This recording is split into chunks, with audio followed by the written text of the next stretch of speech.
Ya, kita akan mencermati investor asing ini yang menanamkan dana mereka ya di pasar surat utang Indonesia. Yang pertama, Betul. ini mengapa investor asing masih tertarik juga untuk membenamkan dana mereka di pasar obligasi Indonesia?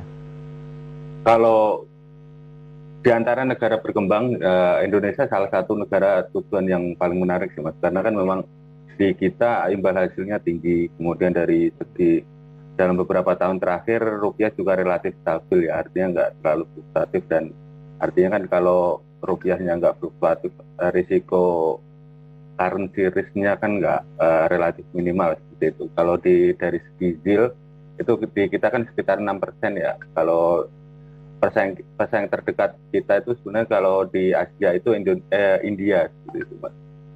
Cuma di dalam beberapa tahun terakhir India inflasinya cukup tinggi, jadi kalau dari sisi real yield-nya relatif lebih baik Indonesia daripada India seperti itu. Kalau dari segi dari biasanya kalau kenapa asing tertarik karena itu sih lebih ke yield-nya itu sih Mas, karena kan dibandingkan dengan negara Vietnam, terus Thailand, Filipina itu relatif rendah seperti itu. Yang faktor yield, kemudian faktor kedua adalah currency risk-nya, karena relatif rendah risiko ya Indonesia jadi alternatif yang menjanjikan seperti itu. Kemudian untuk jangka panjangnya, karena kan Indonesia potensi pertumbuhan ekonomi masih cukup tinggi seperti itu. Kalau Oke. misalkan pertumbuhan ekonomi tinggi, artinya growth ke depan masih cukup prospektif seperti itu. Baik, belakangan ini kalau kita lihat investor asing juga masih menjadi perhatian ya bagi para pelaku bisnis maupun pelaku ekonomi di Indonesia nih, terutama dalam mengulas dari perkembangan pasar obligasi di Indonesia. Sebenarnya apa sih yang melatar belakangi? Apa yang perlu dicermati sih dari investasi investor asing di pasar obligasi kita? Ini Mas, sebenarnya kan kalau dari asing itu kan lebih lebih rentan terhadap sentimen seperti itu. Kalau misalkan bentar ada sentimen negatif mereka keluar, terus kemudian ada sentimen Hmm. positif domestik mereka masuk, keluar masuknya ini kan membuat rupiahnya kan, nilai tukar rupiahnya kan apa namanya, fluktuatif seperti itu. Apalagi dari segi neraca perdagangan kita juga apa namanya, masih defisit seperti itu. Defisitnya juga relatif besar, artinya kan kalau misalkan itu terjadi kan artinya rupiah cenderung terdepresiasi seperti itu.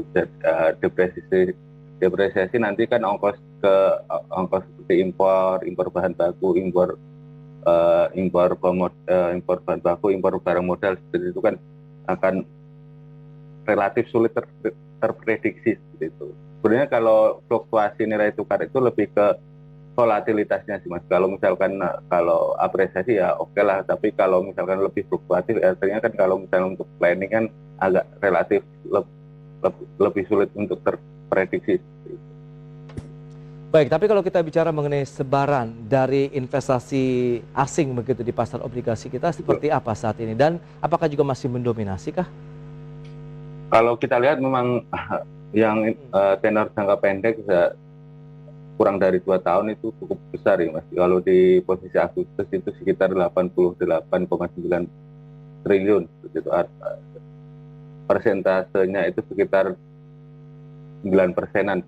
Itu relatif cukup cukup tinggi karena kan memang yang tenor jangka pendek ini kan relatif rentan terhadap sentimen daripada tenor jangka panjang. Kalau tenor jangka panjang kan lebih ke outlook Betul. jangka panjang, pandangan jangka panjang. Tapi kalau tenor jangka pendek ini memang memanfaatkan momentum gain yang positif, mereka masuk. Kemudian kalau misalkan ada yang lebih baik di luar, misalkan dari Amerika meningkatkan suku bunga, artinya kan imbal hasil mereka juga naik, mereka akan keluar.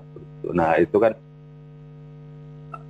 relatif apa namanya, Ya. mengganggu lah, kalau dalam tanda kutip kan mengganggu, karena kan memang stabilitas ekonomi kan salah satu yang jadi apa namanya, jadi Concernnya ya dari concern. investor Nah, asing. dari concern itu, terus kemudian dari concern Bank Indonesia kan juga rupiahnya, kalau misalnya rupiahnya fluktuatif kan biasanya Bank Indonesia juga akan intervensi begitu. Betul.